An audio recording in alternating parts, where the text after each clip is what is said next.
সময়ের জন্য একটি জোর দিতে চান এবং সেই তারা একটি স্ট্যাটাস কো অর্থাৎ স্থিতি ব্যবস্থা আদেশ দিতে চান।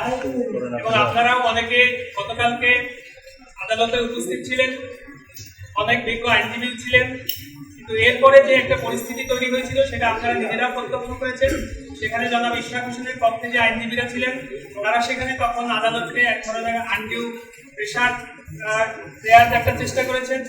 এবং আজকে যখন আদালতে আদেশের জন্য দিন ধার্য ছিল, আদালত শুরুতে উঠেই তারা জনাব যিনি বারের সভাপতি ছিলেন তাকে ডেকে নিয়েছেন এবং ডেকে নিয়ে যিনি এই বেঞ্চের কনিষ্ঠতম বিচারপতি ছিলেন, বিচারপতি জনাব দেবাশিস রায় চৌধুরী, তিনি সরাসরি বারের সভাপতিকে ডেকে বলেছেন যে গতকালকে তারা কোর্ট থেকে নেমে যাওয়ার সময় বারের সভাপতি যাকে রিপ্রেজেন্ট করছিলেন তাদের সাইড থেকে এমন একটি বাজে আলাপ করা হয়েছে যেটা একটা ভীতি সঞ্চারের মতো অবস্থা তৈরি হয়।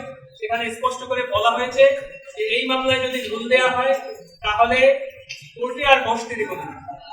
কোর্ট আজকে আদেশ দেওয়ার শুরুতেই এই বিষয়ে অবতারণা করেছেন, এই বিষয়টি আপনারাও লক্ষ্য করেছেন। এরপরে কোর্ট আজকে ডিটেইলস যাদের লিখিত অর্ডার সেটি পাস করেছেন। অর্ডার পাস করে শুধুমাত্র লুকাস স্ট্যান্ডিং গ্রাউন্ডে এই আজকে রিটটি খারিজ করেছেন বলে কোর্ট অভিমত ব্যক্ত করেছেন। আমরা ইতিমধ্যে আমাদের ক্লায়েন্টের সাথে কথা বলেছি।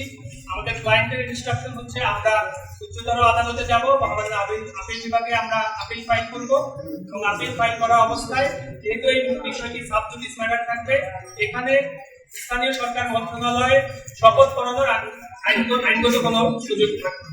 ঠিক আছে।